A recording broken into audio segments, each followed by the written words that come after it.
Good evening, ladies and gentlemen. I was listening to the news tonight from Russia.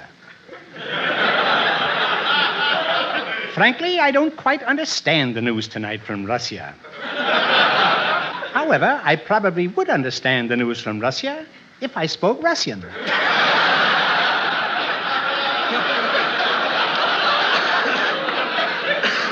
Nevertheless, I shall continue to listen to the news from Russia. And someday it is possible that I will be able to understand the news from Russia, providing they learn to speak English. However, there is a strong likelihood by that time I will have forgotten how to speak English and will understand only Russian. In that case, I will move to Brazil. Good night, and nuts to you.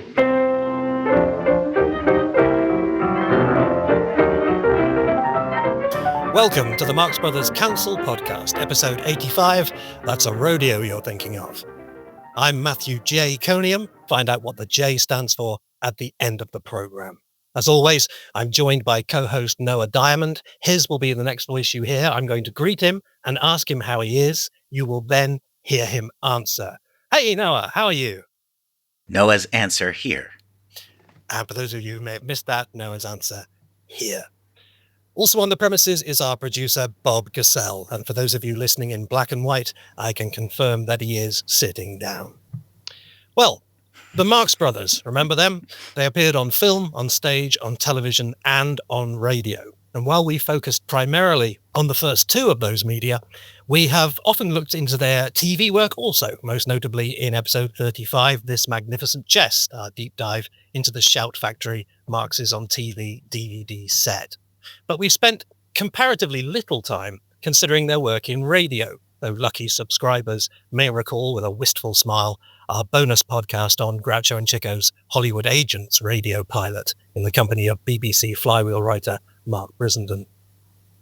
That comparative neglect looks set to change, however, as former guest John Tefteller informs us that the first volume of his Radio Rarities release at last looks set to appear. So before that arrives and demands detailed examination, we thought it might be a boffo whizzer idea to consider the team's radio work in more general terms. And I guess the first point to make is that for most of us, I suspect, we tend to think that film and stage is what the Marx Brothers are, whereas TV and radio, with perhaps the sole exceptions of You Bet Your Life and Flywheel, Shyster and Flywheel, is just something else that they did. So first, Noah, is that fair? And if it is, why is it the case? I think it's a little fair. There is some truth to it. And, you know, we often talk about how even the films of the Marx Brothers were thought of at the time they were created as being, if not totally disposable, basically ephemeral entertainments that they expected their biggest fans to see maybe twice on first release. But that's all. And that our life's work of endlessly revisiting these films, it was never in the design when they were conceived. And the stage, of course, has an ephemeral nature to it. And that's part of what makes it theater. And that television and radio are even more so. I mean, even more fleeting and disposable and ephemeral in the minds of their creators at the time they were being created. This is obviously no longer true now, where what we now think of as a TV series is almost indistinguishable from a film and doesn't seem to have an edge in terms of permanence or disposability. But, you know, these broadcasts, in many cases, as we know tragically, were not even preserved. You know, we're lucky to have what we have from the golden age of radio. So, yeah, it's true. It was more disposable. It was thought of as, in some ways, a lower form, which is not to knock it. We know Groucho, in particular, praised television as the resurgence of vaudeville. And when you listen to the existing radio work of the Marx Brothers, you do find an awful lot of interesting stuff, including stuff that they never would have attempted on stage or film, sometimes specifically because it's not really what they do, but it's pretty interesting to see them or hear them try. I suppose the main difference is that most of the time, obviously with the exception of Flywheel and the Hollywood Agents, these are guest spots. So the writers are not dedicated Marx writers. So you there's a slight disjunction caused by that, I think. Yeah, and there's also something about the nature of the Marx Brothers. More than any other comedy team or comedians, I think, they offer equal assaults on our eyes and ears. And just as a silent movie wouldn't tell you what's great about the Marx Brothers, hearing them without seeing them, although full of pleasures, is never going to give you their impact. Okay, so for the rest of this show, Noah and I have selected a few offcuts from this dauntingly large body of largely unexplored work, which we feel stands out from the rest, either in merit or in historical interest, or both. Some of these are indeed moments when the brothers seem less at the mercy of writers ill-suited to serving them. On the other hand, though, the reappearance of certain jokes and even whole routines across different shows and even different networks, and a liberal sprinkling of lines from their stage shows and films, suggests at the least more of a collaboration between writers and stars than we might perhaps assume. In the case of Groucho in particular, I often sense someone enthusiastically capitulating to the style and standards of radio wisecrackery. In the early 40s, after all, he was a footloose and fancy-free solo comedian, and one very keen to get a foothold in the contemporary comedy scene. His frequent radio guest spots play accordingly like someone not merely getting a gig and paying the bills with it, but rather forging a new comic identity with one foot in his past, but the other marching very much into the present. As well as playing the likes of Bob Hope and Burns and Allen at their own game, we also hear him trying out new things in odd moments like that News from Russia sketch, which we opened the show with, and with this. Hey, you know who I just saw out there? Fanny Ward. Groucho, that's Fanny Bryce, and that man with her was Hanley Stafford, her father. Fanny Bryce's father is Hanley Stafford? Well, he's not really her father. She's his ward. That's what I said, Fanny Ward. And speaking of Fanny, what's Pincer doing sitting around in his dressing room?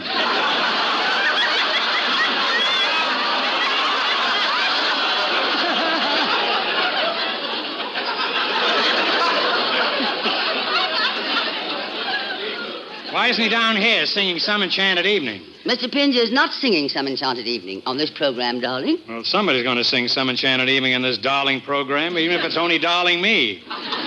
Wilson with 2 L's. How about a darling chorus?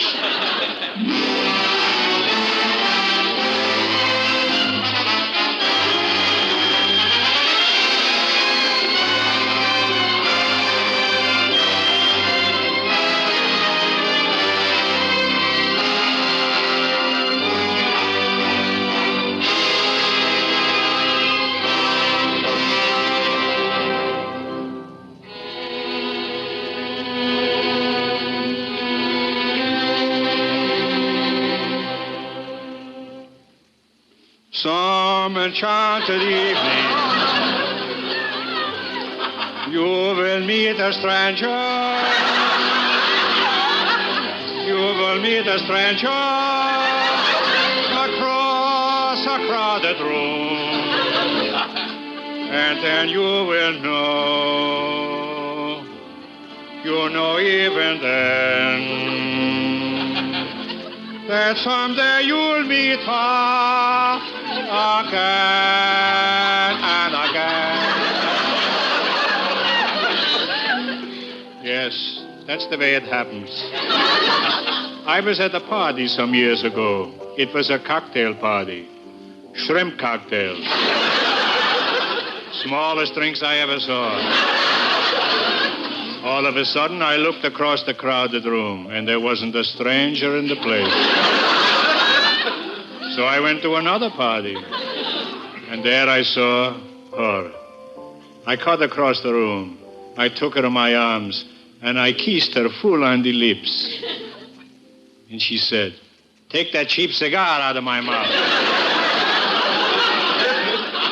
Well, at party after party, I saw her again, and again, and again, and again, and again. It was during the Roosevelt administration. then at one party, I met another stranger, a stranger, her husband. He hit me so hard I would have fallen out of a 15-story window, but I managed to grab a hold of the straps of her strapless evening gown. Once you have found her, never let her go. Once you have found her, never let her go.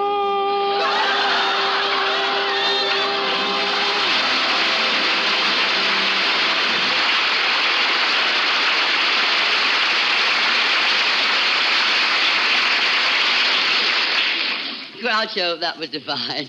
I could have sung louder, but I didn't want to make a bum out of Pinza. On the one hand, that's something new and different for him. On the other hand, I guess it's almost kind of full circle back to dialect comedy, isn't it? Yeah, dialect comedy and also Groucho as comic soloist. It's really interesting, too. This, that, of course, is Tallulah Bankhead he was speaking with before and after the song. She was the host of The Big Show, and we'll hear more from this broadcast in a little while. This was from November 12th, 1950. South Pacific, the Rodgers and Hammerstein musical that Some Enchanted Evening comes from, and in which Pinza introduced that song and popularized it, was only a year old at the time of this broadcast. It had opened on Broadway in 1949. So this was very much a current popular song at the time Groucho sang it on the show. And the film was like 8 years away, 9 years away. So, I mean, we think of South Pacific and this song, and specifically this rendition of this song, as being so embedded in the cultural consciousness, but it really wasn't at the time. This was like making fun of a current top 40 hit. The other thing that radio audiences loved, of course, and which Groucho could be relied upon to deliver better than just about anyone else, is the spontaneous or orchestrated flub and ad lib. They all do it, true, but few can do it as infectiously as this. Take it, Paul. Why, Mr. Marx, this is a surprise. Great surprise. He's been here since 9 o'clock this morning. Here's where I simulate surprise. Hello, Paul. That's Dave. some line, too, huh? Paul. I just made that up myself, huh? Paul, have you heard the news? Groucho's getting married, you know. Getting married? Yeah. Mr. Marx, you are sure giving this enough serious thought? Take your time, Paul. Take your a man time. doesn't get married every day. Paul, why not take another whack at that line, huh? Getting married? Mr. Marx, are you sure you've given this enough serious thought? You know, a man Yes, doesn't are get you, married huh? every day.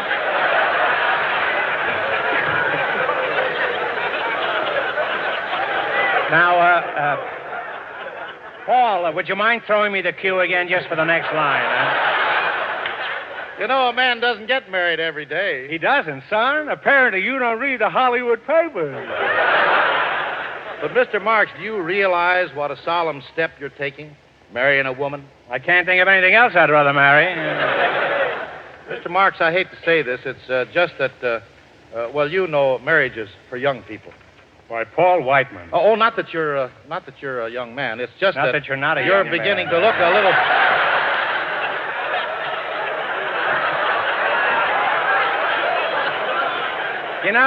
You know, it's hard to do a show when you have two different scripts. Well, anyway, you're looking a little frayed around. I'm glad the we're edges. in the same theater, anyhow. Huh? Once again, Paul.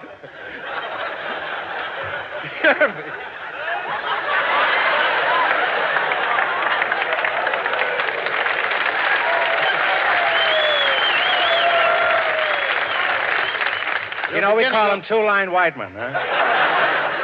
You're beginning to look a little frayed around the edges. Well, that couldn't happen to you, Paul. You haven't got any edges.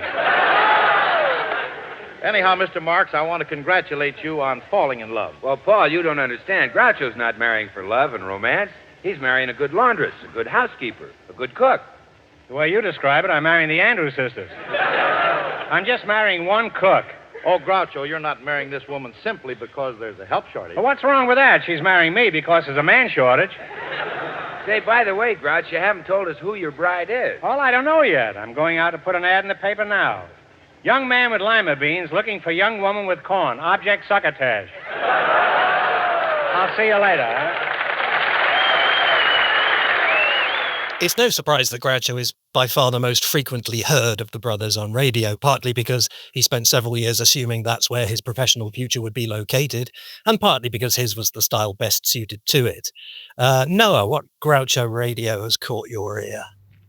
Well, the aforementioned Big Show with Tallulah Bankhead was one of the shows that he appeared on frequently, and it's an example of Groucho being paired really well with a formidable partner, which didn't happen all the time. And there's also some fortuitousness in the writing here. One of the reasons Groucho sometimes isn't at his best on radio is because he's being provided for by writers who are not up to the very high standard of Groucho's best material. But the head writer for The Big Show was Goodman Ace, who most of our listeners will know was a close friend of Groucho's, and one of those writers we think of as a Marx Brothers writer, even though he didn't actually write for the brothers, but he wrote for Groucho a lot on radio and television. And so it's good. He's got a little bit, he's taken care of pretty well in terms of the scripts on The Big Show. Also, this was a big, prestigious production, and sometimes on radio you get the sense that Groucho is sort of slumming it, but you don't feel that on The Big Show. This was a very lavish, big deal, 90-minute radio show. It was specifically designed to stem the tide of television taking over radio. This was radio's attempt to compete. We're going to do something you couldn't do on television. So it was just this cavalcade of stars, live performances of excerpts from current films, the hottest musical stars. And so Groucho's kind of flying first class on The Big Show in a way that feels appropriate to him. And then there's Tallulah Bankhead herself, who is a really good match for him.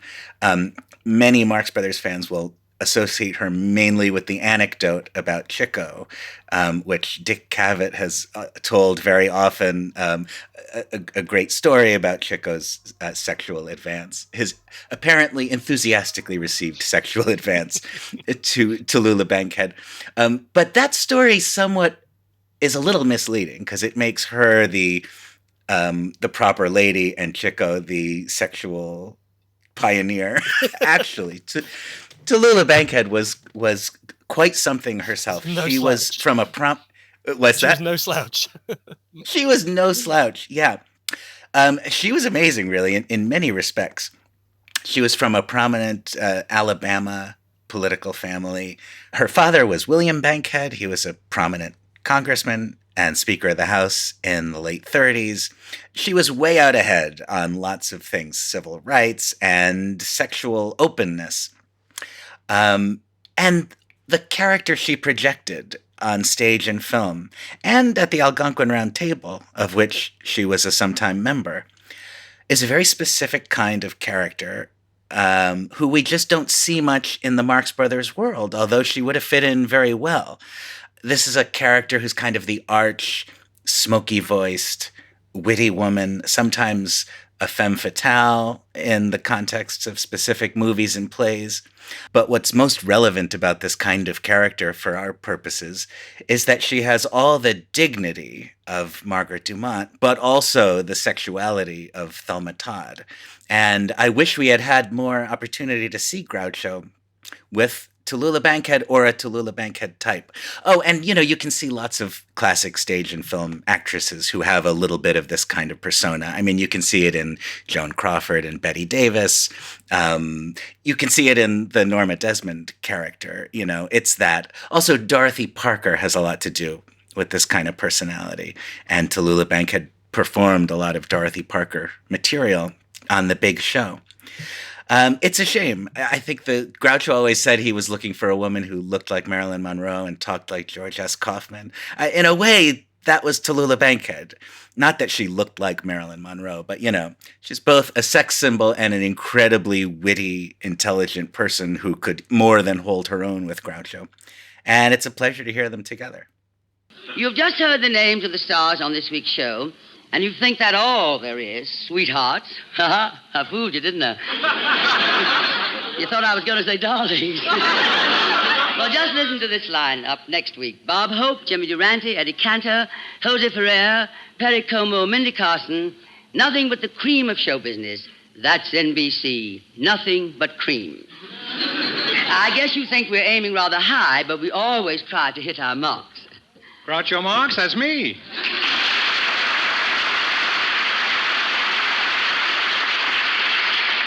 Well, look who's here. Hello, who are you? Groucho Marx. You're Groucho Marx? I always thought I was Groucho Marx. Oh, come now, I'm not Groucho. You know who I am, don't you? I'll take a wild guess. Chico? No, sweetheart. Harpo? No, darling. Am I warm? No, darling. You know, I've had that same complaint lately from more women. My name is Tallulah. A phony name if I ever heard one. Tallulah Bankhead Groucho. Oh, Tallulah Bankhead Groucho. No, you tickle me. That's a date. What are you doing after the show? I have a dinner engagement.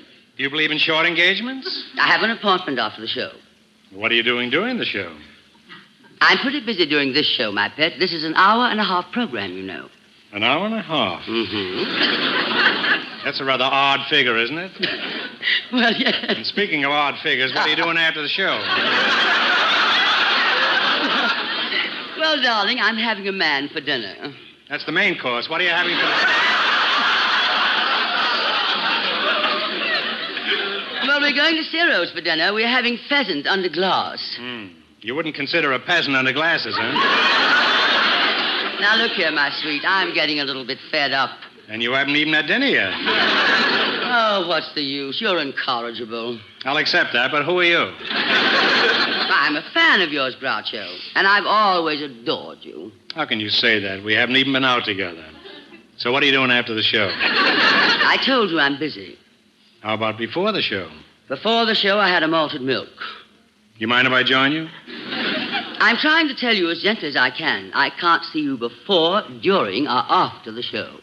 Well, now that you've given me the brush, how about you and me going out and painting the town red? And you're just the one to do it, aren't you, Carl?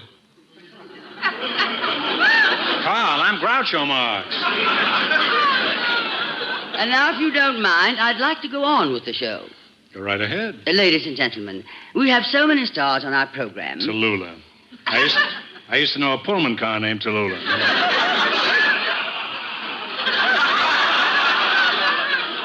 Ladies and gentlemen, we have so many stars on our program. It had quite a caboose. Ladies and gentlemen. Tallulah, indeed. We have so many stars on our program. Obviously, this woman is an imposter.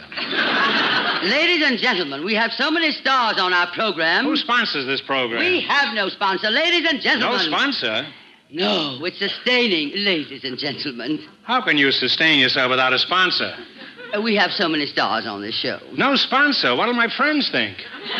Ladies and gentlemen. If I had any friends. Ladies and gentlemen. If they could think. Ladies and gentlemen, we have so many stars on our program. How can they afford it without a sponsor? I'll bet the rent here alone must be about $85 a month. Ladies and gentlemen, please. Oh, I mean, Groucho, please. How can a big hour-and-a-half program like this go with all these big stars go on without a sponsor? We'll give it some class. We'll have it sponsored by the Plebo Company. But, Groucho, what is the Plebo Company? Who cares? There must be a company named Plebo. And if there is, we'll send them a bill for it. Now, who were you trying to introduce? Meredith Wilson and his orchestra. Okay, commercial. Ladies and gentlemen, Meredith Wilson and his orchestra are brought to you by the Plebo Company, America's foremost manufacturers. The Plebo Company has been manufacturing Foremost for years. Try a Foremost, or better still, try the large economy size, the Five Most. Remember, when using Foremost, use caution. Caution comes in 6 delicious flavors. So, ladies, if foremost persists, see your doctor. If your doctor persists, use caution.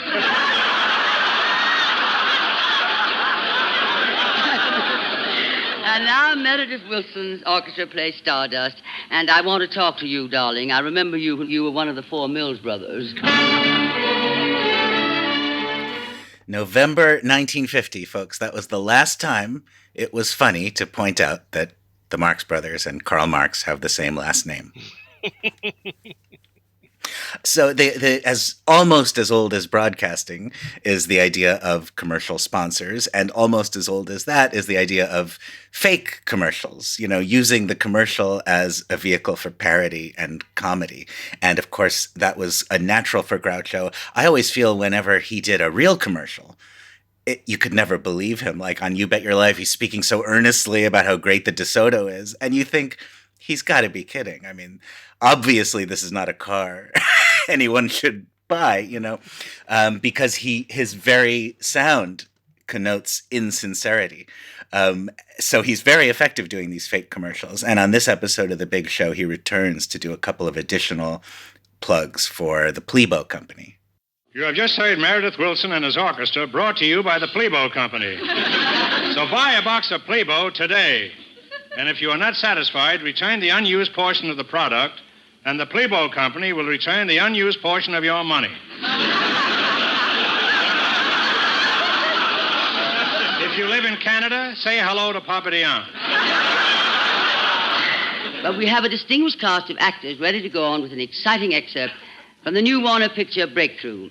And to bring it to you, we have the stars of the picture, David Brown, John Agar, and Frank Lovejoy. Wait a minute, you can't have a cast like that sustaining? Oh, no, not again. Commercial.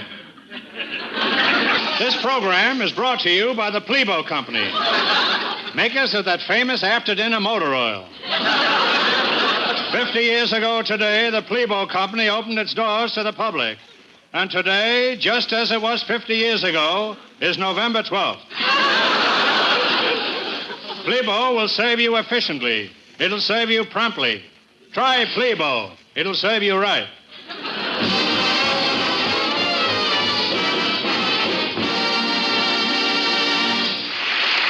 Congratulations to David Brown, John Agar, and Frank Lovejoy for a memorable performance of Warner Brothers' Breakthrough. Oh, boys, you know Groucho Marx, don't you? Of course. Hello, Groucho. Glad to see you. I enjoyed the performances you boys gave. Now, how about being good soldiers and saying a few words on behalf of our sponsor, the Plebo Company? How about it, Dave Bryan? Well, I'd be glad to, Groucho. I have been drinking Plebo for years. I have always relished its rich tanginess, its tangy richness, its mellow goodness, its good mellowness, its heavenly smell. It smells to heaven. And how about you, John Agar? Certainly, Groucho. I've been smoking Plebo for years. Whenever I feel tense, I light up a Plebo. And I've always found that wherever people congregate, more folks are lit up than anybody else. And you, Frank Lovejoy? Well, I always shave with Plebo because of their money-back guarantee. If you're not satisfied, you can get triple your money back by writing to the Plebo Company, Newark, New Jersey, Post Office Box 27. I'll repeat that address. The Plebo Company, Houston, Texas, Post Office Box 36. And how about you, Tallulah? If you don't stop interrupting the show, darling, I'm going to get my double-barrel Plebo and shoot off both of your pointed little heads. You have just heard an unsolicited testimonial by Miss Tallulah Bankhead of Montgomery, Alabama, second baseman of the New York Giants. And now the Plebo Company, makers of money, relinquishes its time for a special announcement to radio stations everywhere. This is NBC, the National Broadcasting Company. Regarding Groucho's insincerity, of course, it's worth remembering what he wrote to his daughter Miriam in April 1953. It's true what you write about me seeming insincere in the commercials. Actually, I am. But they feel that it has an extra value over Fenneman's mouthing this drivel, so I'm obliged to do it. I do it willingly, but badly. And as you say, I guess it's pretty evident on the screen. Yeah, that's it. There it is. For me, one of the better radio gigs Groucho landed in his fallow years was the Dinah Shore program, officially known as Birdseye Open House. The material is variable, but Groucho's treatment on the show is notable. He guests frequently, he dominates each show in which he appears, he's given lots of usually interesting and often funny things to do, and he's clearly genuinely liked by his hosts, resulting in a genuine comic rapport that stands out among the stiffly over-rehearsed norm. It's no surprise to find material from these shows turning up elsewhere in Groucho's 40s work. Neither is it a surprise to learn that the show's chief writer, Howard Harris, was added to the writing team of Copacabana, Groucho's first solo film, at Groucho's own request. One sketch is especially interesting because it seems to draw on Groucho's real situation at the time, a perennial radio guest star desperate for his own hit show. The routine begins with Groucho being approached by the owner of Forbes Schneider Inc., a would-be sponsor with an ulterior motive.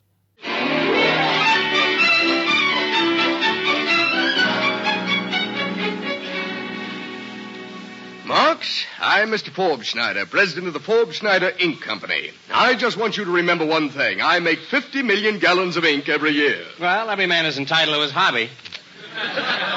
What do you do for a living? Well, now, let's get one thing clear. If I give you this program, are you positive that you'll be able to deliver Miss Dinah Shore? Hold on, Mr. Forbes Schneider. There are a few questions I'd like to ask. Are you saying that you don't want me if I can't get Dinah for the show? Yes. Now, the next question, what about salary? Well, what would you say to $3,000 a week? I don't know. We've never been introduced. But why stand on ceremony? I'll take it. You'll take it? You'll take it? There's still another variant of that. You'll take it. The $3,000 is for the services... up that joke. The $3,000 is for the services of Miss Dinah Shore. Give $3,000 to a dope like you? What do you think I am, a flathead? No, you've got a good point there. By the way, did you ever try wearing a donut? Confidentially, Marx, how much did you get on the Dinah Shore? Well, I wouldn't want this to get around, but... But it wasn't quite $3,000. How much was it? I paid them $50. Well, of course, we don't want any money from you. One week I sang, and they charged me $75. Our maid has been sick, and can you take care of the house? I'm not sure, but I certainly can take care of the maid. Dinah Shore on my program. I can see her now. Misty eyes, a face fresh as dew, her voice like the gentle rain. Pardon me, I'm going out and get an umbrella. Now, let's not waste any more time, Marx. You go over to Miss Shore and get her to sign this contract. Remember, no Dinah, no job for you. Now, I'll come over to pick it up in 15 minutes. Don't worry, I'll get her to sign this faster than you can say Groucho Marx. Or my name isn't Jack Robinson.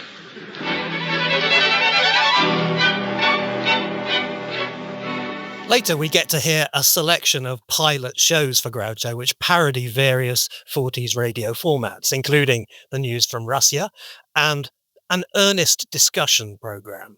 Good evening, ladies and gentlemen. The question before our round table tonight is, how can we?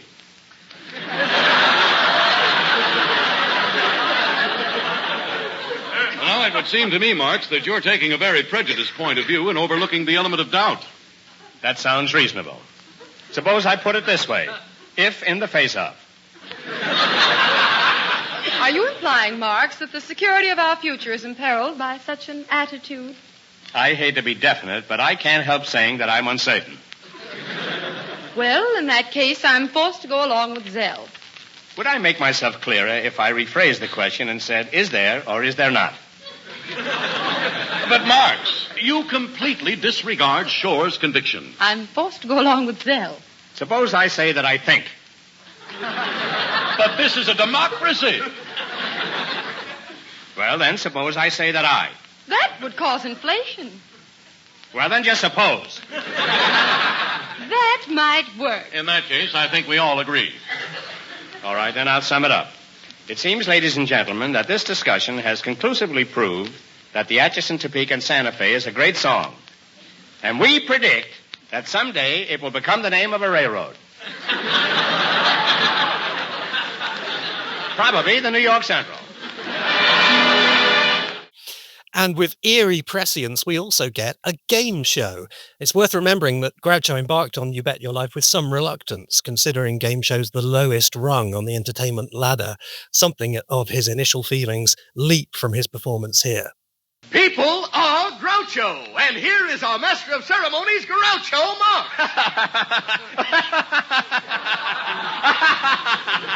Now, in just about 5 seconds, we're going to have a young married couple come out here. Now, here's the fun. This couple doesn't know that you know, that I know, that they know, that we don't know, that they know what we know. Don't we? But first, here they come now.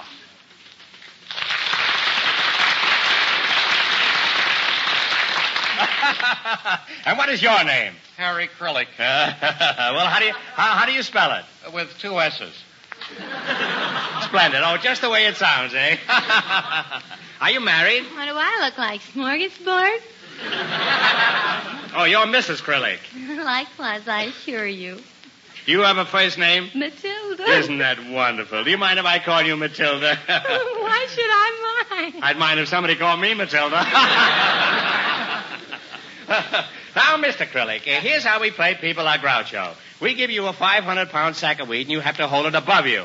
Then, if you fail to answer the question correctly, my assistants break both your arms, and the sack of wheat falls on your head.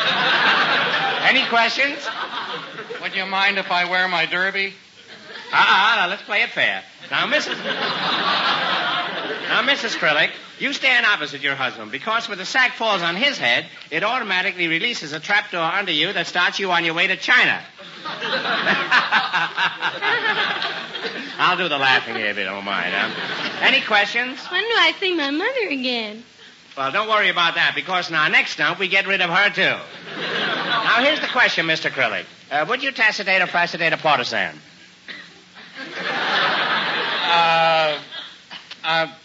Would you mind repeating that question? He missed!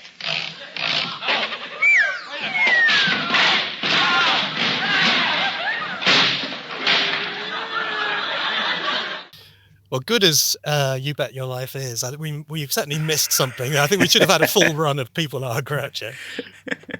Another sketch that shows up on the Bird's Eye Show is the rather curious piece known as either the Thorndikes or Who's Olive, which was one of the pieces Groucho performed on the Hollywood Victory Caravan tour, I think with Olivia de Havilland as co-star. Here's the Dinah Shore version. Now, ladies and gentlemen, comes time for the Bird's Eye Little Players to bring you an episode in the home life of the Thorndike.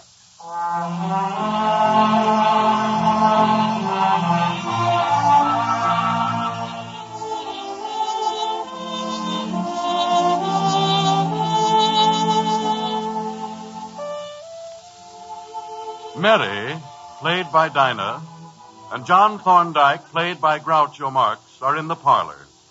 It is the night of their daughter Olive's graduation. Mary speaks. Oh, John, Yes, matey? how are things at the department store today? Department store? What department store? Sears. Sears? What business is he in? He runs a department store. A department store? What's that got to do with me? But, John, you've been working there for 20 years. 20 years. Well, this is a fine time to tell me. What do I do there? You're in lingerie. I'm in lingerie? Yes. No wonder the floor walkers keep whistling at me. Tell me, John, did you go in to speak to the boss today? What boss? Mr. Sears. Mr. Sears? What business is he in? He owns a department store. Lucky man. What a business to own. Huge profits. Makes money year in and year out. It's positively a foolproof business. Oh, I wish you owned a department store. Not me. Why not? It's too risky. And now, matey, what did you want to ask me? Did you speak to the boss about a raise? I should say not. Why not? He doesn't deserve a raise. John, it's you I'm talking about. You deserve a raise. I do? Yes. Why? Well, after all, John, you've been working there for 20 years. 20 years is a long time, matey. And I've just made up my mind. What are you going to do? I'm going to quit tomorrow. But where will you apply for another job? Sears. But, John, you have a job at Sears now. Good. Then I can apply during my lunch hour. Now, please, John. John, dear, promise me you'll speak to your boss. My boss? Who's my boss? Sears. Sears. Can't you ever say anything else but Sears? Mary, I've got a good mind to break out engagement. But, John, we've been married for 19 years. 19 years? Yes. Good. I'm tired of being a bachelor. Well, I think I'll go out and see a movie. A movie? John, now don't tell me you've forgotten about tonight. Tonight? What's tonight? You're going to the public school graduation. Graduation? Don't be silly. I graduated from public school 30 years ago. Not your graduation. Well, that's different. Well, Mary, you're graduating at last. I'm not graduating. Left back again, eh? John, it's your daughter who's graduating. My daughter? Who's my daughter? Olive. Olive? Who's Olive? Olive is your daughter. Ridiculous. Of course she's your daughter. She looks just like you. Who looks just like me? Your daughter. She does? Yes. She has your nose. No wonder I couldn't smell the corned beef and cabbage last night. Oh, she's a lovely child. Who's a lovely child? Olive. Olive? Who's Olive? Your daughter, John. Just think, she's sweet 16 and she's never been kissed. Well, don't you think it's about time one of us kissed her? John, just think she's in high school now, and when she's 20, she'll be at finishing school. Finishing school at 20. That's remarkable. I didn't finish school until I was 37. Of course, I was only half finished. My father was Swedish.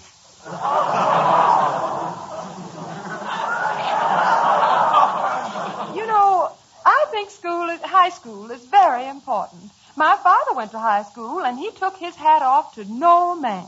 Your father took his hat off to no man? That's right. He must have gotten some mighty interesting haircuts.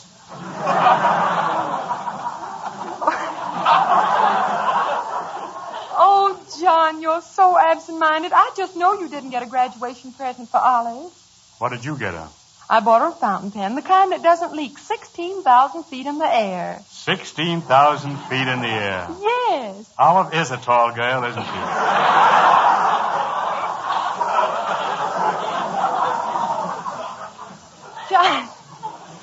John, it's almost time to go to the graduation. You'd better call the florist and order something. Whatever you say, dear.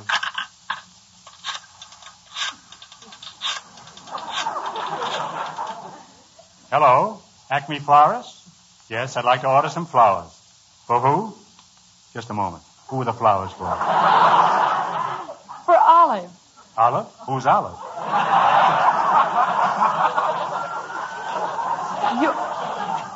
Your daughter. Hello, they're for my daughter. He doesn't even know her name. Those florists. What's that? You suggest bachelor buttons? How much are they? What's that? $6 a dozen for bachelor buttons? Well, just send over the buttons. You can keep the bachelor. Goodbye. And now, matey, I hope you're satisfied. Well, let's go to the movies. Have you forgotten? We're going to Olive's graduation. Olive? Who's Olive? John, this is too much. Your absent-mindedness has finally driven me mad. I can't stand another moment of it. I'm going to divorce you. Matey, do you know what you're saying? Yes, John. I'm leaving you. Very well, but there's one thing we must settle first. What's that? Who will get custody of Olive? Olive? Who's Olive?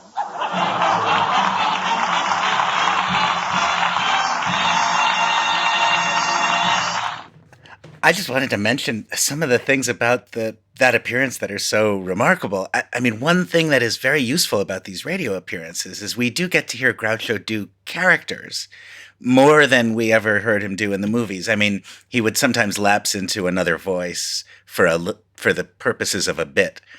But like in the Thorndike sketch, in a way in the People Are Groucho sketch too, and the Round Table sketch, which is almost Eugene Ionesco or the Marx Brothers at their most absurd. We really hear extended different personalities coming from Groucho, and it's quite funny. That Thorndike's piece, I've heard it before, but I always assumed it was a parody of something I wasn't familiar with. And the reason it seems so inscrutable is because I don't understand what they're mocking. Knowing that it is not a parody, it is just a sketch. It's just an absurd sketch developed out of whole cloth. Makes me really admire it. And I also think, similar to the big show with Tallulah Bankhead, those bird's eye shows with Dinah Shore are really significant in that they pair Groucho with a very formidable and charismatic female counterpart who's unlike anybody he spars with on film. And who at her best is able to keep up with him as well. Yeah. Well, it's no surprise that Harpo appears the least on Radio, although there is actually more of him than you might perhaps expect, isn't there? Yeah, it seems like a joke, like a Marcel Marceau joke from Mel Brooks' silent movie, the idea of Harpo being on radio. But one of the things that's funny about it is when he does appear on radio, there's no question that it's him. You know that's him whistling and playing the harp and honking his horn. You can feel his presence. A very good example is Harpo's guest appearance with Burns and Allen on their show when it was officially called Maxwell House Coffee Time. This is from May 9th, 1946.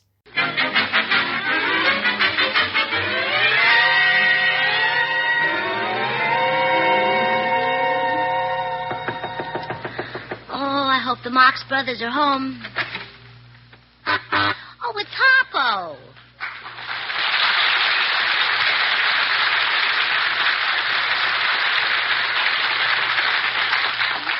How do you do, Harpo? I'm Mrs. George Burns. Oh, thank you. You think I'm pretty, huh? My figure does things to you? You just can't take your eyes off my face? I'm young and alluring, an irresistible siren. I fascinate you. Oh, you little devil, what a line you've got. Tell me, where are your brothers, Groucho and Chico? Oh, I see, playing cards. What are they playing, poker? Bridge? No. Well, what are they playing? Oh, gin. You know, I can understand you just fine. How would you like to be my snooping reporter and go around and spy on people? Oh, wonderful. Now you can come to my house and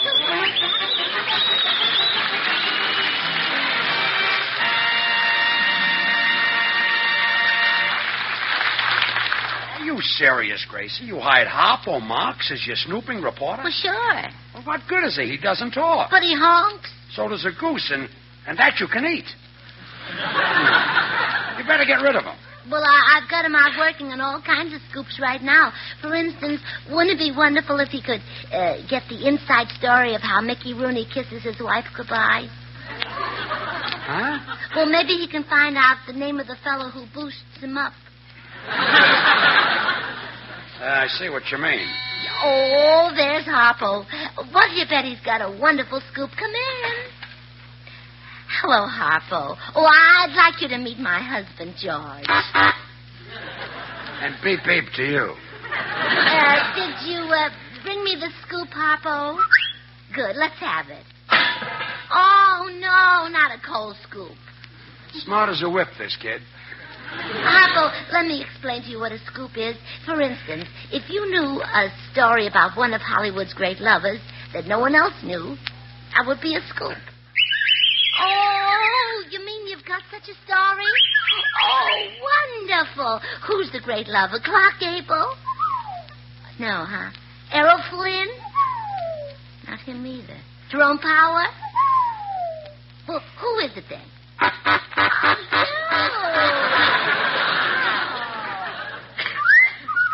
Oh, no. Spring is here. Now, George, this might be a very interesting story. Tell me about it, Harpo. I suppose there's a girl involved. Oh, well, I don't know if that's 3 plain ones or 1 knockout. Oh, 1 knockout. Then you have a rival, I suppose. Oh, I thought so. What sort of a fella is he? He doesn't like a villain. No, he sounds like a cad. Now, when did all this take place, Harpo? Oh, yeah, I see. Saturday night. Now, exactly what happened on Saturday night? Oh, you called on your girl.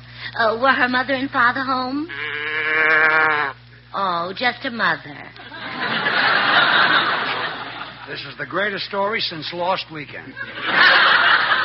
Well, what happened next, Harpo? Did you take your girl over to the sofa? Uh-huh. And then what? Oh, I see. Well, how do you feel when you kiss your girl, Harpo?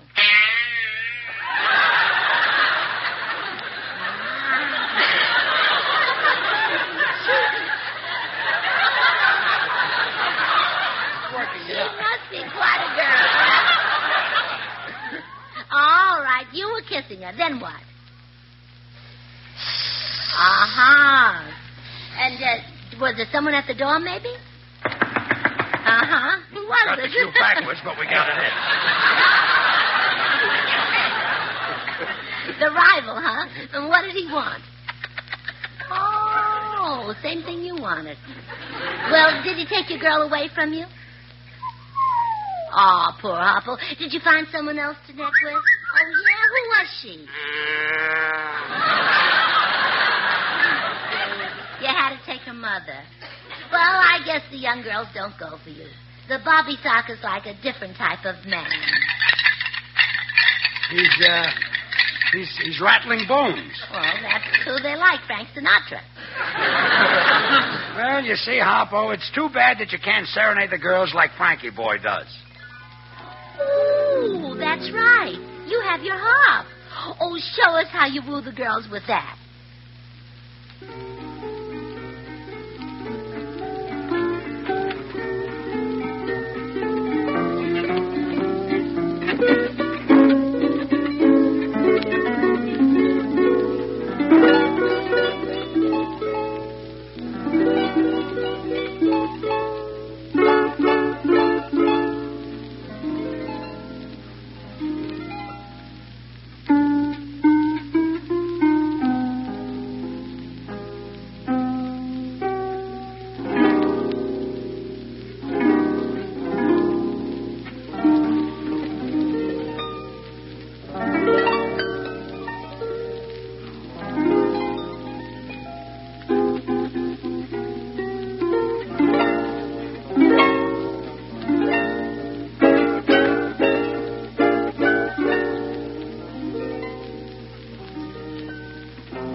was wonderful, but I still need a scoop for my column. Something exciting like a robbery. Find out who held up Hedy Lamarr and Dorothy Lamour. And find out who held up W.C. Fields. Oh, I didn't know he was held up. You don't think he can stand alone, do you? Oh, George, this is a serious assignment. Get going, Harpo. Get me a big scoop on a robbery. Gracie, that guy's a complete jerk. He is not. He's a brilliant man, and he has a brilliant future. Brilliant future? Yes. He can't talk. I know. Wouldn't he make a wonderful congressman?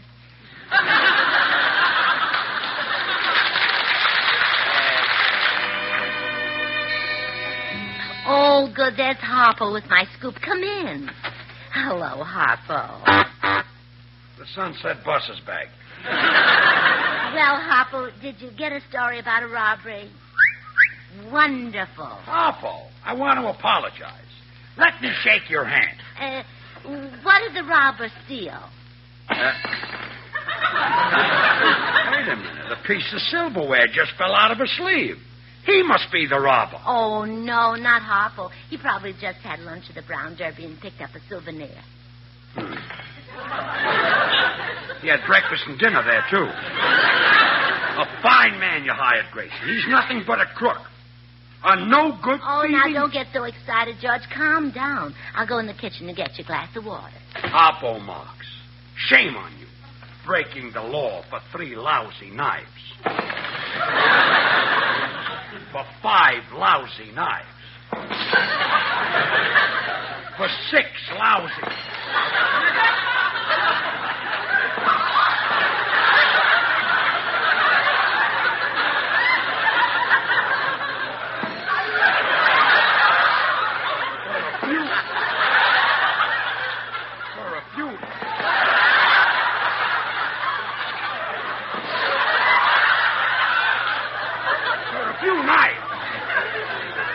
Aren't you ashamed of yourself? Aren't you sorry you stole them? What would your mother think if she found out that you walked into a restaurant? If she...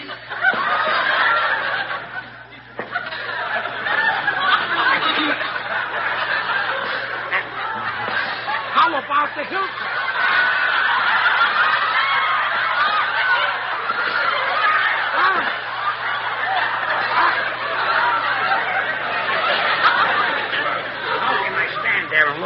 Why, look. You stole it from some poor man. Holy smoke, you've stolen everything but the kitchen sink.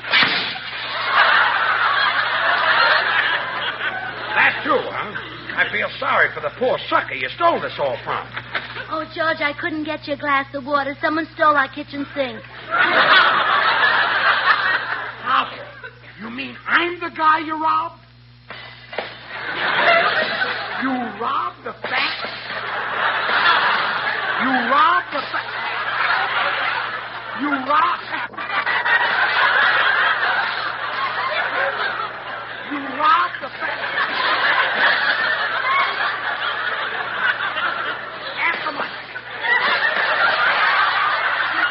After my wife was kind enough? That's a huge...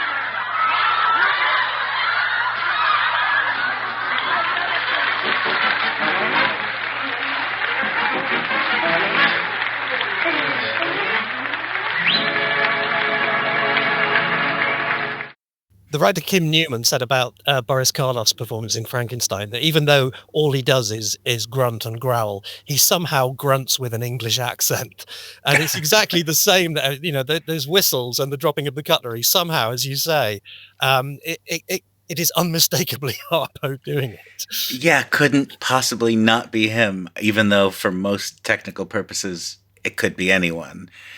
It's also very strange to me how successful the silverware routine seems to be in that clip. I mean, partly I think it's our familiarity with the bit. We know what's happening and we can picture it. And then also the audience in the studio is obviously riotously engaged and they're having such a good time. And, you can tell Harpo is actually doing the bit for them. And it's funny to hear George Burns having to say things like, "Wait a minute, a piece of silverware just fell out of his sleeve." But it kind of it kind of works. I mean, it works better than it seems like it would have any right to work. Yeah, although obviously we lack Harpo's extraordinary skill at manipulating all that stuff in his sleeve. It just, on its own terms, it does work as a sound effects joke, doesn't it? Yeah, it really does. I just want to see if everyone caught that in order to indicate that he was playing gin, the card game Gin, Harpo was whistling the first line of the song How Dry I Am, a Prohibition song, followed by a hiccup. And that hiccup counts as a slight Harpo vocalization, a little bit like the sneeze in At the Circus. Yes. And then later in the next segment, when Gracie asks him, how do you feel when you kiss your girl, Harpo? We're treated to the sound effect of Harpo getting an erection. Yes. You never hear that anywhere else.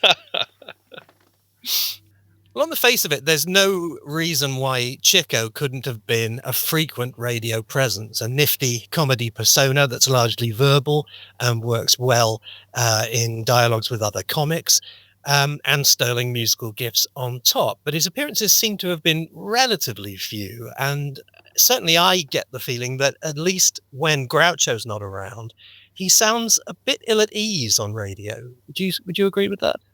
Yes, I think a lot of the Chico radio problem, if it is a problem, he was sometimes very good and amusing on the radio too, and we'll hear examples of that. But I think it's the same problem that we have with some of his later film appearances, is that Chico himself doesn't really seem that engaged. He doesn't seem to care that much.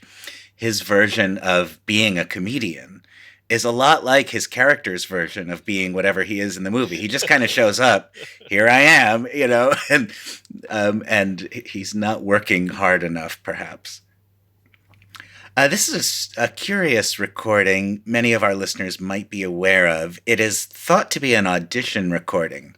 It's brief. The whole thing is about 10 minutes. We'll only hear a short piece of it. It's called The Little Matchmaker. And I guess this is sort of a pilot for a prospective series that would have featured Chico as Chico Revelli, same character name in some of his later attempts at a TV sitcom. Chico Revelli as a marriage broker. There's an idea that hasn't lost any currency. And this is a scene, I'm not sure who the actor is opposite Chico in this scene. I've tried to figure it out. Maybe somebody who one of our listeners may know and tell us. Anyway, this is an example of an attempt to use Chico as the main comic force in a radio sketch. Hello, Pancho. This is Chico. I'm in my office. Look at what I got in my hand. It's the money for the rent. Tell your boss you don't have to throw me out. What? Sure, come up and get it. I gotta hang up. Somebody just come in. Goodbye. Hello, mister. How are you this morning? I am Finney. How do you do, Mr. Finney? No. I feel Finney. F-I-N-E. Finney. Hey, you talk funny, Finney. What do you want? My sister is going to sue you for $36. She got a husband from you and he ran away. Hey, I no guarantee of the husbands. She wants her money in me die 8 lie. You talk funny English. I speak exactly as words are spelled. For example, if I say I am hungry and I would like something to eat at, maybe a dish of soap, you understand what I want? Soap, sure. You want some soap. No. Soap, such as chicken soap, or split PA, or vegetable soap. Oh, I know. You better go. As soon as you return the money my sister gave you when she married that butcher. Butcher? What's that?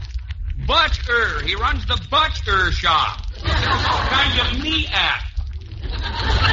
Sirloin, steak, lamby hops, Rowan. Rowan? Yes. From Rowan, you make hamburgers. I thought you make hamburgers from ground around. That's what I said. Rowan. Hey, you're driving me crazy with this talk. I don't want no trouble with the law. Here's the money. See, thank you. Hey, just a minute. What's your sister's name? Sister?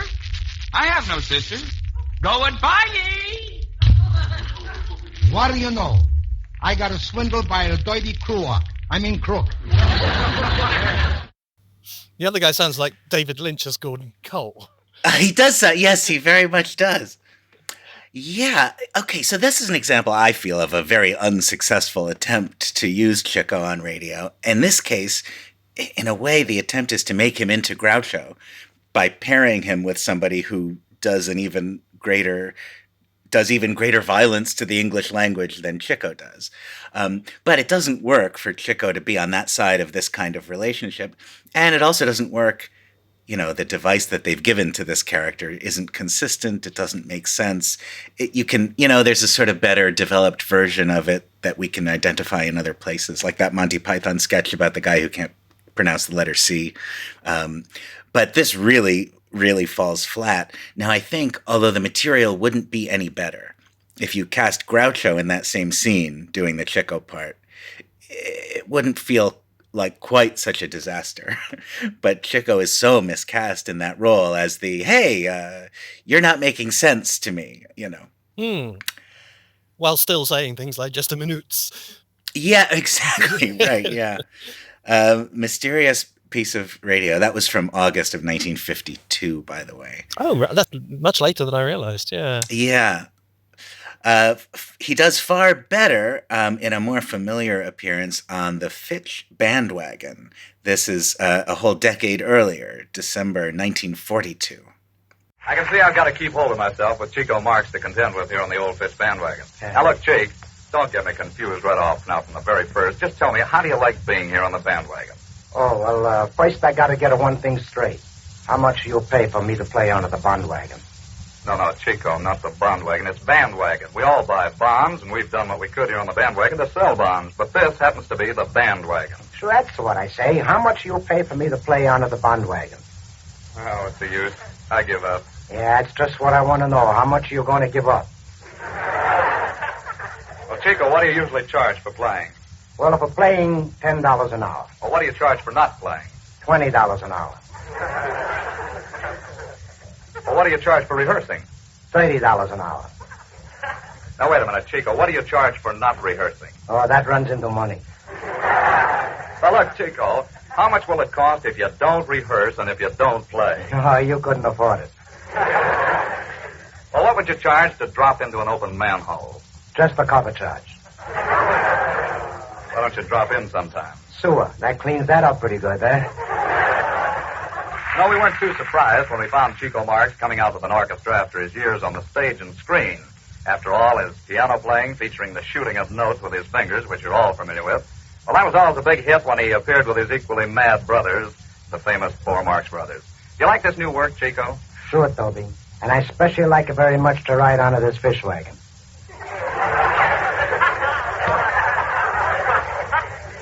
Please, Chico, I told you before, this is the Fitch Bandwagon. The word is Fitch, not fish. That's what I say, fish wagon.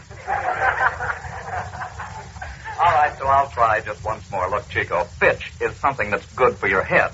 Sure, I know, boy. It's a fish. It's a brain food. Every day should be Friday for you. I don't see why you don't eat some of that fish. I tried to eat a fish once, though, but it's no good. What was the matter with eating fish? I couldn't stay underwater that long. I can see I'm getting myself in deep water right here. Well, let's forget about the whole thing and have one of your famous piano solos. How about it, Chico? Okay, but thanks very much. Excuse me, Tove, excuse me. You see, first I got to tune up. Boys, come on, give me an A.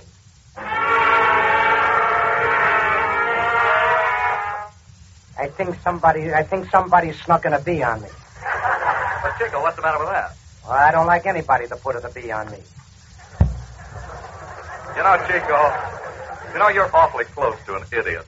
Well, that's all right. Keep quiet and nobody will notice you.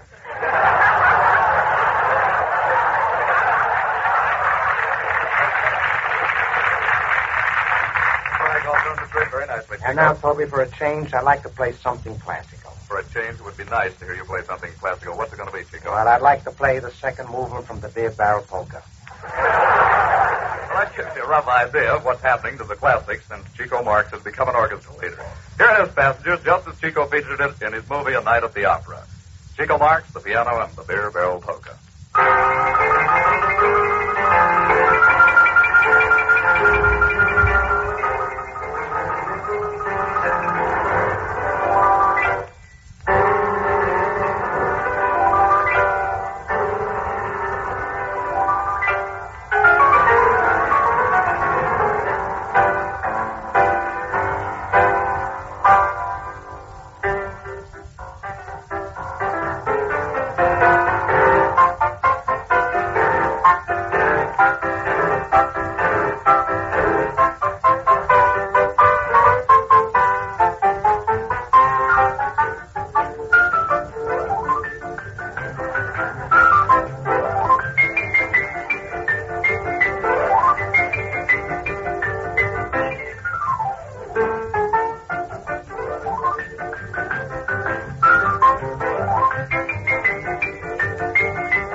Folks, so that we can have Chico play some more. And I only wish that all of you passengers out there on the air could be here in the studio and watch it, because it's really a sight, believe me. Well, passengers, if I can get our guest, Chico Marx, to make any sense at all, I think this is the proper place to find out how he and his brothers really started out. Were your parents on the stage before you, Chico? No, Tobe. But my mother's brother was Al Sheen of Gallagher and Sheen. You see, she loved the stage, and she wanted us to follow in the footsteps of our famous uncle. Well, she really got her wish, Chico. How did you go about it? Well, you see, Groucho always had a good voice.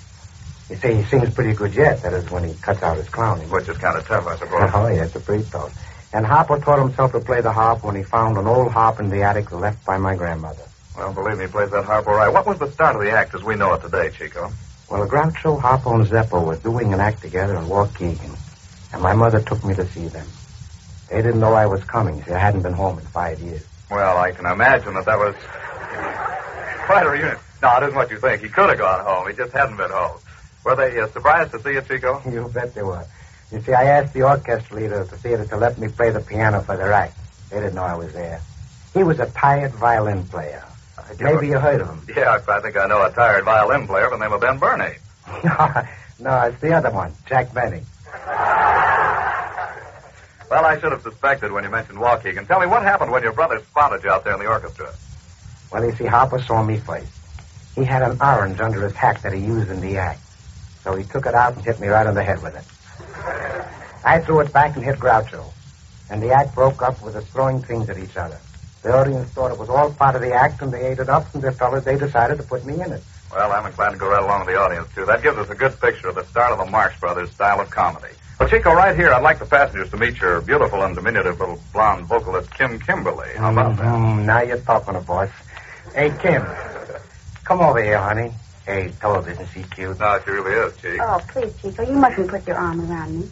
What's the matter, Kim? Ain't I going to take you to Hollywood and make a big star out of you? I don't want to be in pictures with you and your brothers. What's the matter with my brothers? Don't you know? Sure, but I didn't think you did. I'm afraid of that little guy with the red hair. I'm a blonde, and I'm afraid he's chasing me all around. You mean the Harpo? Well, don't worry, Kim. He chases you around, but he don't mean nothing. No? No. Look, I chase you around, don't I? Yeah. Well, I mean something. It's interesting that he charges the same rates for playing as he did in 1930, but his rates for not playing have skyrocketed since then. That's right. Yeah, it's a wartime economy. Yeah, so that is it's still not gold, but a more successful use of Chico on the radio. Here, the problem is not so much that Chico isn't Groucho, but that his scene partner isn't Groucho. Like, it just doesn't make enough sense for Toby Reed, this kind of straight-laced announcer type, it's kind of like George Fenneman without the voice and charisma, to be saying things like, what do you charge for not playing? Like, the question itself is a question only Groucho would ever even think of asking. So the material doesn't hold up in his mouth. Also, when he says things like, you're awfully close to an idiot, that's like a straight line where you can see the joke coming a mile away. But if Groucho said it, okay, he's setting Chico up, and he would say it in a funny Groucho way. These things just sound mean coming from somebody else. That's a really good point, though, and it hadn't struck me that in that dialogue, Groucho asking him what he charges for not playing is as distinctively a part of their act as Chico's answers, because nobody else would think to ask that. So you're absolutely right. That's why it doesn't land here. It's so true. Yeah, we're used to the idea that the Marx Brothers play straight man to each other. But actually, and that is very true, but it's equally true that even playing straight, a Marx Brother is not really playing straight the way any other comic performer would be. Some of the material in his interview with Toby Reed there, where Chico talks about the brothers' early days. I'm sure many of our listeners will pick up on the factual issues with Chico's statements there.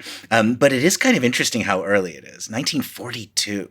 And the act is already partly about telling the story of how the act began. And we're already looking back and being retrospective and thinking of the Marx Brothers as an old-fashioned thing. And thinking of Gummo as not existing in any way, shape, or form. Yeah, indeed. So we have now heard on The Little Matchmaker an example of Chico not working well at all on radio. On the Fitch bandwagon, 10 years earlier, a better example of Chico coming off pretty well in a kind of middling radio appearance. Now we're going to go back even further in time, 4 more years, back to 1938. I think this is the only piece we're listening to on today's show that is from the 1930s, and therefore might be included in John Tefteller's upcoming collection, the first volume of which will deal with the 1930s. So don't forget, when it comes out, to buy John Tefteller's book and recording set. I'm sure you will hear a far better version. However, this is quite listenable and I think quite good. This is some of Chico on The Bob Hope Show, November 8th, 1938.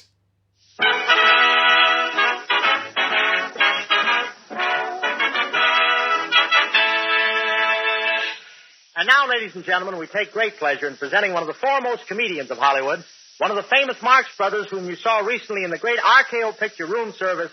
Here he is, Chico Marx.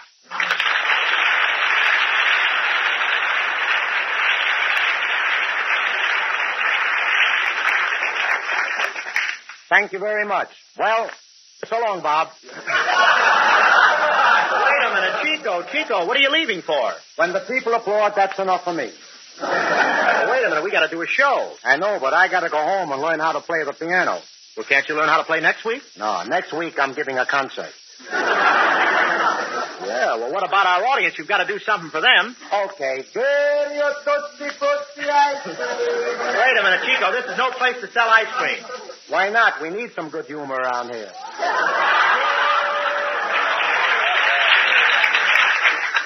Besides, Bob, I got to make us some money. But, Chico, you're getting a check for this program. Whose check? My check. Look, Chico, what are you going to do tonight? Well, I think I just stand in the back and hit. Well, you'll have plenty of company.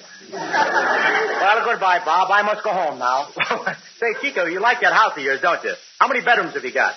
Bedrooms? Let me see. We got no bedrooms. No bedrooms? What do you sleep in at night? In my nightshirt. Some joke, eh, boys? Yeah, I think it's my turn to stand back here and hiss. Say, have you got any bathtubs in the house?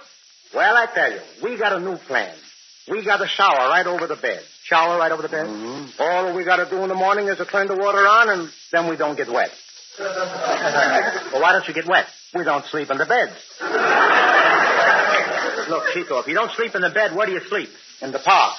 Yeah, but if you sleep in the park, what do you need the house for? Well, we got to have some place to keep the beds. I don't know, but that sounds kind of stupid. Yeah, I got that from my uncle. He was a kind of stupid, too. Way over like this. I get it, Chico. Well, let's go along, Bob. I got to go now. I'm just itching to go home. Now, wait a minute, Chico. You've got to play the piano. All right, so where was I? You were just itching. Okay, we start from scratch. Wait, they're taking my coat off. All right, say, that's a nice coat, but why do you wear it inside out like that? The other side belongs to Groucho. He's wearing it. I wish I was with him. Ladies and gentlemen, Chico Marx will now play his own arrangement of an original composition based on the Second Hungarian Rhapsody by Franz Liszt.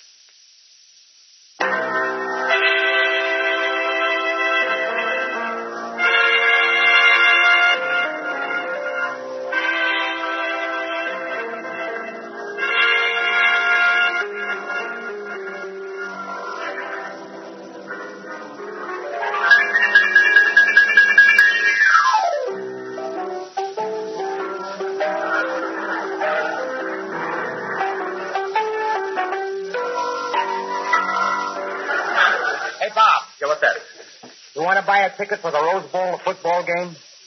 For the Rose Bowl, I'll say. How much? Well, for you, $5. $5? $5? Mm-hmm. Really? Mm-hmm. Okay, here's your $5. Okay, here's your piece. A piece? Wait a minute. How about the rest of the ticket? That's no good. I can't make much profit selling a whole ticket. Well, you only gave me the top part of the ticket. That's all right. You only sit on the top part of the seat.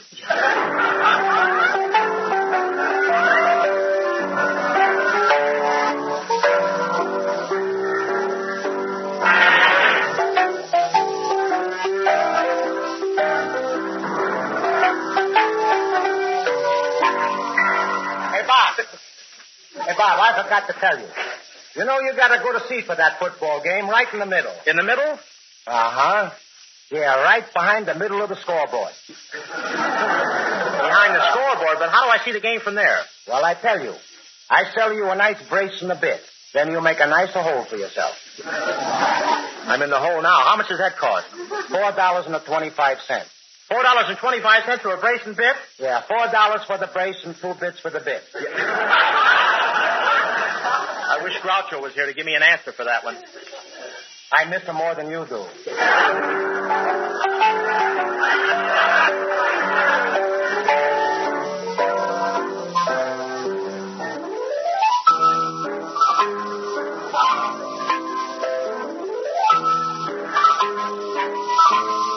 Hey, Bob.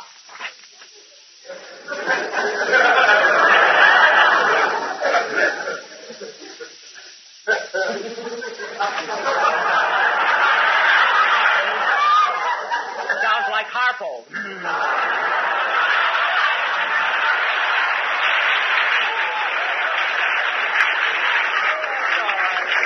It's all right, Chico. Anybody can drop a script. Go ahead. It's all right. I know, but I saw those jokes before.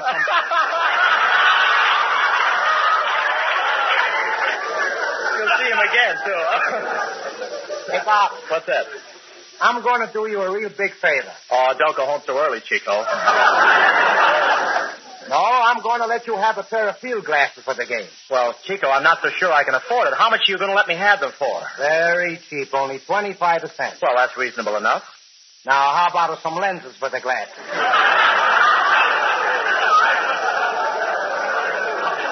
$50. Look, Chico, how much would you charge me if I don't go to the game? Well, what seat are you not going to sit in? How about not sitting on the 50-yard line? That's no good. There are too many people not sitting there now. You'd be in the way.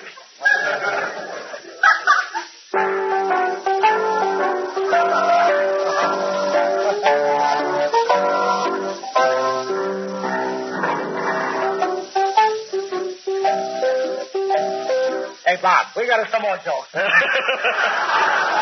Well, here we go again. What is it now, Chico? I got something else you need very badly at the game. What is it, a radio? No, it's a map. Shows you how to get to go out for the game. That's a good idea, Chico. Oh, I think it's a little late to put on your glasses. Look. Chico, it's pretty crowded on New Year's Day. Let's take a look at that map. Here you are. Now look. You take a number 66, and you go out about 4 miles. Uh-huh. That brings you to 33. Yeah. Now you go out of 33 about 2 miles. Now 66 and 33, that makes a 99. Now you're on the right road.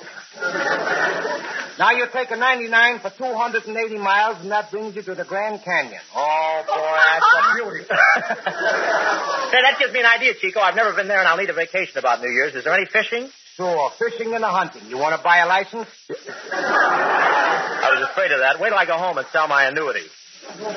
Say, maybe you'd like to buy these football tickets back. No, thanks. I'll let you have them for $3 apiece. No, thank you. Oh, all right. You can have them for nothing. I won't need them now. No, I don't want them. What's the matter? Don't you want to see the game? I saw the game. California won 13-0. Wait a minute. That's the score of last year's game. That's all right. You got a last year's ticket. Yeah.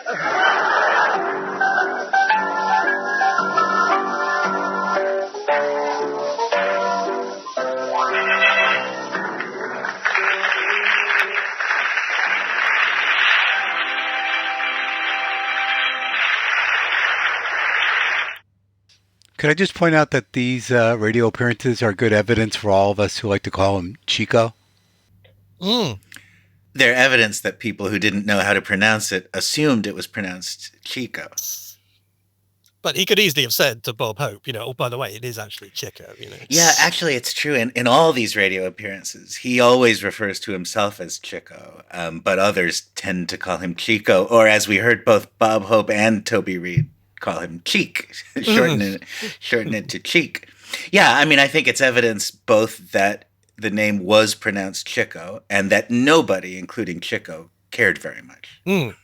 And also that there was no expectation that it should be an issue on either side. Yeah, although it is surprising, just as a human nature thing, to how very frequently Chico self-identifies, because in the films he never says his name. We never hear him introduce himself as Chico. But on radio, we do. And it is remarkable how often it happens. Like, if you said, "Hi, I'm Matthew Conium," and they said, "Oh, nice to meet you, Matthew." People very routinely respond. But I guess it's because Chico is already in the consciousness as a word for things. Yeah, spelt that way, yeah. Yeah.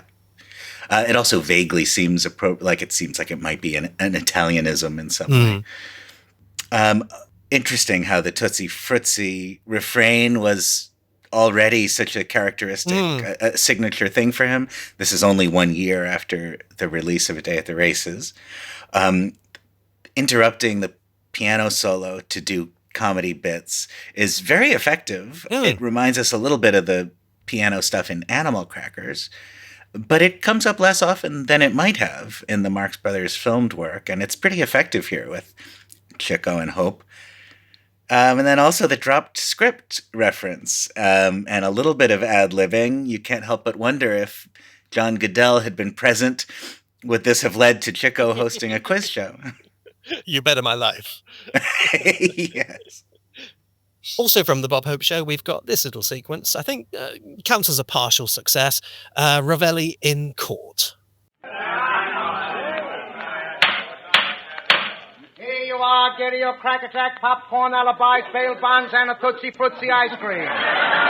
Who's that? That's the girl's lawyer, Ravelli. Hey, boss, you call me? Yeah, I want to make a deal with you. That's fine. How about draw poker? Here's your cards. My cards? I got a 5 aces. I think I'll open. What do you got? I got a headache. Ravelli, if you were my lawyer, I'd say you were crazy. As a matter of fact, if you were my lawyer, I'd say I was crazy. Sounds just like Groucho, no? No. Tell me, why is your client suing me for breach of promise? I'm running a special on the breach of promise this week. Next week, a habeas corpus with green flowers. With green flowers? Yeah, habeas Irish rose. Some joke, eh? Nice to hear habeas Irish rose coming back in there. Yeah, they brought that joke back because it was so current in 1938. Yes, Chico back in a courtroom setting, of course, brings to mind duck soup. The habeas rigorous joke brings to mind animal crackers.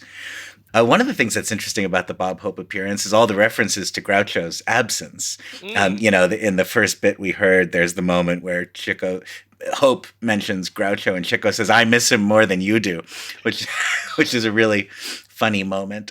And even though these jokes are obviously designed to make comedy out of Groucho's absence, one of the things the Bob Hope appearances do show us is that Chico is best, or is better, when he's joined with someone who is a very capable comedian.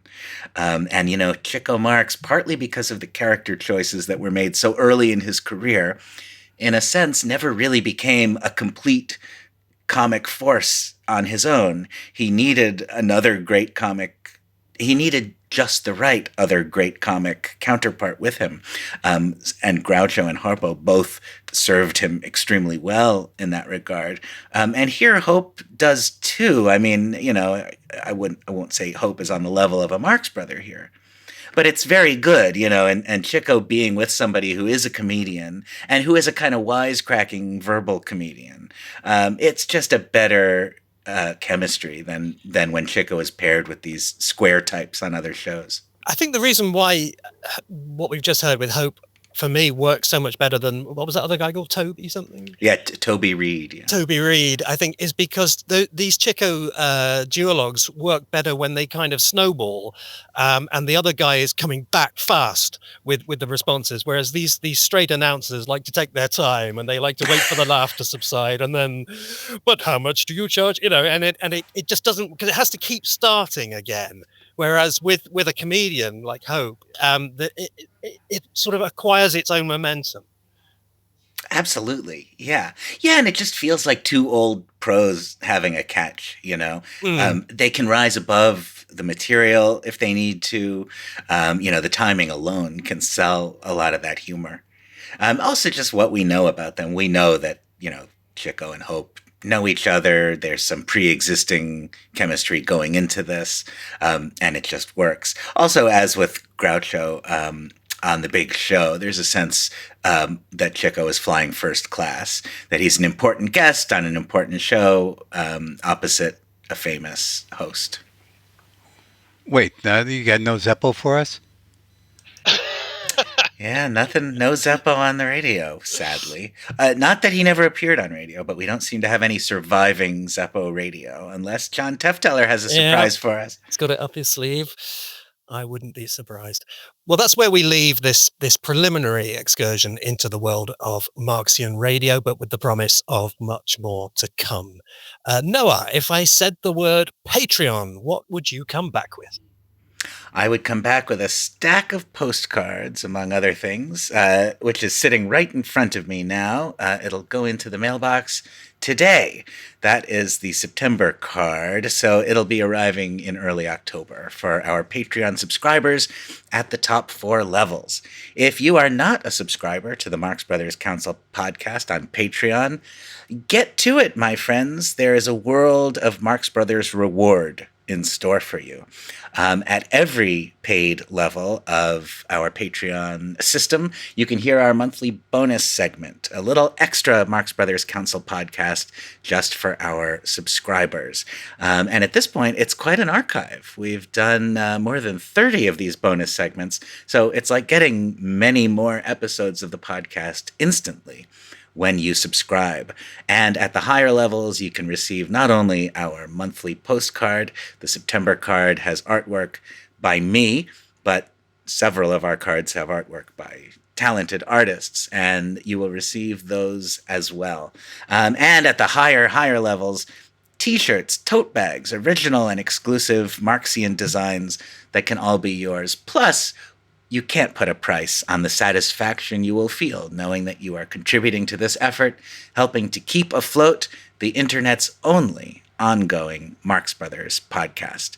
Join us at patreon.com/Marx Brothers Council podcast or at marxbrotherscouncilpodcast.com and click the big orange Patreon button in the upper right corner. And thanks to listener Aaron Nugent, who came to our rescue at the last minute by providing us with the Groucho getting married clip that we'd spent many fruitless hours trying to track down. So thank you very much indeed, Aaron. And I can now reveal that my middle initial stands for John. Did you guess correctly at home? Let me know at the usual address, or if you prefer, at an unusual one. Well, we're going to round off now, not with a song, but with another Groucho radio appearance. And this is another example of a sketch that he seems to have carried around with him and performed more than once. It's a parody of the film Double Indemnity, and it was jolly enough on the Birdseye Show with Dinah Shore appearing alongside him in the Barbara Stanwyck role. But this version from the Forces radio show Mail Call gains several extra curiosity points because of its casting. Ida Lupino takes the female lead, and as the husband we have none other than Robert Benchley. It's not exactly comedy gold, but the rare chance to hear Groucho and Benchley appearing alongside each other in a comedy sketch is too good to turn down. So until next time, good midnight to you. And now Mail Call honors one of the greatest pictures ever to come out of Hollywood. When we get through with it, we'll be sorry it ever came out. Presenting our own condensed and mutilated version of that exciting drama of Murder for Insurance.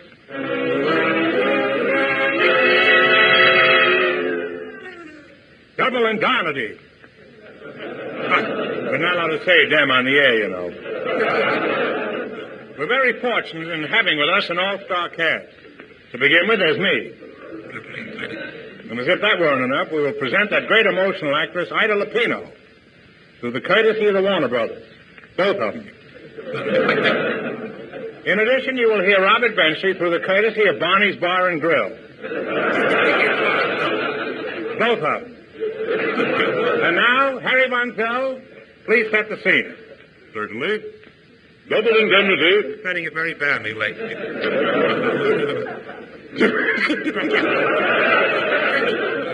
Double Indemnity is the story of a crime of violence and passion. Ida Lupino plays the part of Phyllis Dietrichson, a beautiful but heartless woman. Robert Benchley plays the part of her husband, Mr. Dietrichson, an ugly but senseless man. The part of Walter Neff, a handsome, devil-may-care insurance salesman, will be executed by Groucho Marx.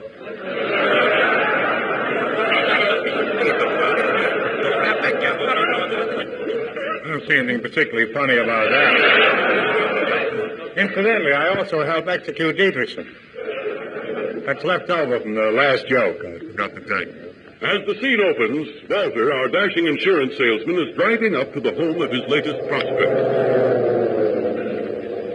This looks like a place. I'll just park over here.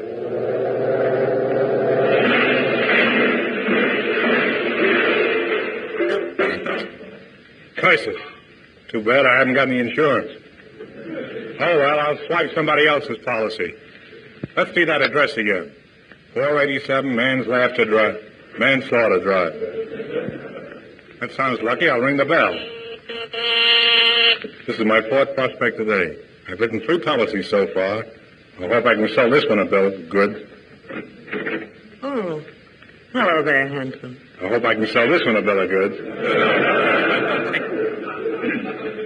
My name is Walter Neff. I represent the Prudopolitan Insurance Company. Won't you come in? You great big gorgeous hunk of man. What do you think I'm going to do, stand out here and twiddle my briefcase? Of course I'll come in. You know, you're kind of cute. It's a pleasure to talk to you, but I'm here on business. How about a nice accident policy, sugar? What for? Nothing's going to happen to me. Want to bet? Say, this is a nice place you've got here. Let's put out the lights. Put out the lights? I thought you came here to sell me a policy. With a prospect like you, that's my policy. Oh, you're a pretty fast... You're a pretty fast worker, Walter. By the way, did any of your friends ever tell you you look like Fred McMurray? No. You run around with a pretty honest crowd.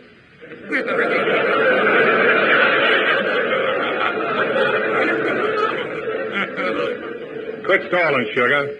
Cover my face with kisses. All right, cover your face and I'll try it. You know you're crazy about me. Slip into my arms. Just try them on for size. If they don't fit, send them back, and we'll give you double your money and a floor length. Well, you're a pretty good salesman, Walter. But I think it's only fair to tell you, I'm married. I think it's only fair to tell you that I'm dead. Kiss me. Walter, I said I'm married. And I said I'm deaf. What's the matter? Can't you hear? Listen, Walter. The reason I sent for you was to take out a life insurance policy on my husband. A big one. We'll insure him no matter how big he is. How old is this bird? Well, he's as old as he's ever going to get. Look, we can do this job together. You mean? Yes, if we can trick him into signing that policy, we'll split everything. Including him? Oh, he's so dull, Walter. He's so dull, Walter, so dull. He's driving me mad. Every night he eats crackers in bed. Now, what's so terrible about that? With veal cutlets? Walter, we've got to do away with him, but it'll take a lot of planning. And we've got to be very careful. You see, he's here right now. He's upstairs taking a bath. Then why don't I run up, hold his head underwater, and we can all go home 4 pages earlier? Oh, darling. That's him now. Quick, duck behind that divan. There's no duck behind that divan. You're backing up the wrong couch. I'll stand right here and face him. Say, darling, where can I find a bathtub? Oh, just knowing it's company. Say, didn't I meet you at the YMCA steam room? I'll just put something on and come back. Fine husband. Is that his figure, or did the tub freeze around him?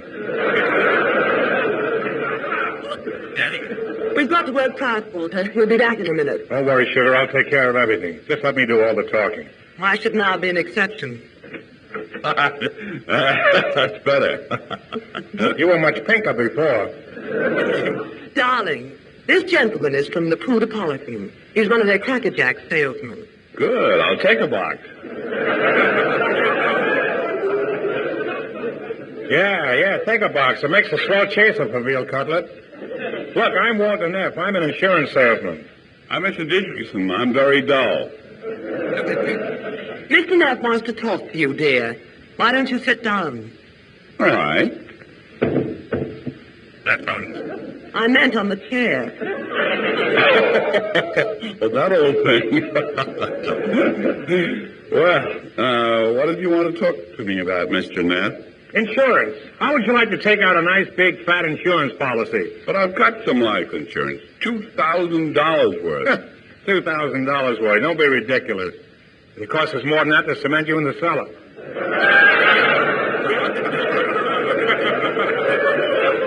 What's that? Darling, Mr. Neff is just making you a concrete proposition. Where's that policy, Mr. Neff? Here's a nice one for $500,000. $500,000? My life isn't worth that much. Well, to us it is. Go ahead and sign it, Dole. Go on, you big, beautiful doll. Now, just a minute. I'd like to know what kind of firm I'm dealing with. Is it an old company? Old? Why, we're the oldest insurance company there is. Just to give you an idea, we still have a clause that protects you in case you hurt your tail while swinging from a tree.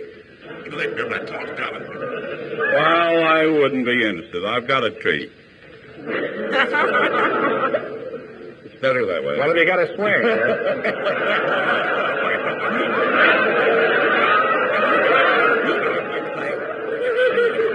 I think between us we arranged that pretty well, didn't we?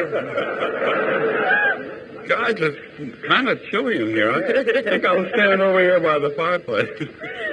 Do that, dear. Stand nice and close. Yeah, preferably with your back to us. Oh, I almost forgot. Please sign this policy. I don't want to sign it. Oh, you'll sign it all right. I won't. You will. Won't. Will. Won't. Will. Won't. Does your dog biscuit taste different lately? Look, Dickerson, why won't you sign this policy? Because in addition to being dull, I'm also stubborn. Well, I'll tell you what I'll do. If you sign this policy, I'll give you a nice fresh veal cutlet. I just happen to have one in my briefcase. Breaded? No, it's pigskin. Here's a fountain pen and a cutlet. Now sign it. I can't. The crumbs are in the way. Don't sign the cutlet. Sign the policy, dummy. Oh, all right. I'll sign the old thing. There. Fine. Shall we dance? Love to. Ja, da, da, da, da, da, da, da, Quick, Walter. Walk him over to the window. Da, da, da, da, da. You've got a victory garden down there. You turn him some mash. Come on, let's get out of here. Okay, we'll use my car and drive him to the railroad track. Hurry. Hey, look, that's a pretty good break. You follow right into the back of the car. Get in. I drive. Make it snappy. Step on the starter.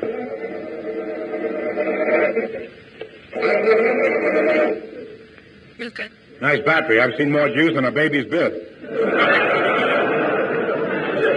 Step on the harder. Oh, darn this battery. I don't know what to do. Why don't you turn on the ignition? Shut up. You're dead. Besides, the ignition is turned on. Well, it's a good thing we're headed downhill. I just released the emergency. That's another good break. Ah, here we go.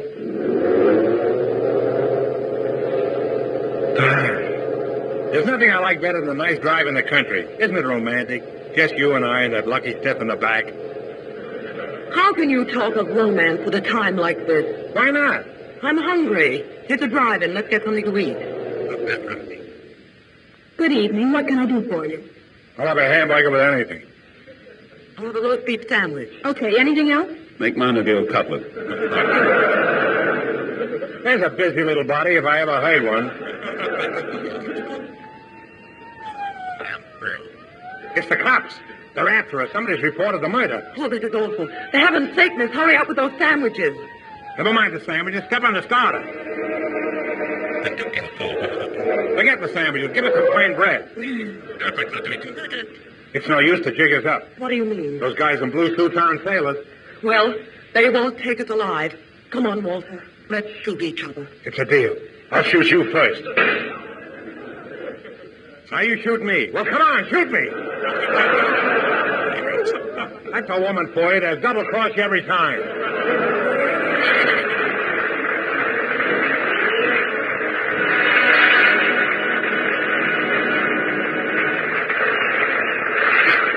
Thank you, Ida Lupino, Bob Benchley, and the butcher who lent us that veal cutlet. The Marx Brothers Council podcast is produced by Bob Gassell. Matthew Conium's books, including the annotated Marx Brothers, the annotated Abbott and Costello, and That's Me, Groucho, are published by McFarland. Noah Diamond's book, Give Me a Thrill, The Story of Alsatias, is published by Bear Manor Media. To leave a comment and for more info about this and all episodes, visit us at marxbrotherscouncilpodcast.com. For the latest Marx Brothers and podcast news, look for us on Blue Sky and Twitter. And join the fun with the largest and most vibrant Marx community online, a club that will have someone like you as a member. The Marx Brothers Council Facebook group. That's it for now. Mary! That's an old fish. She isn't when she drinks like one.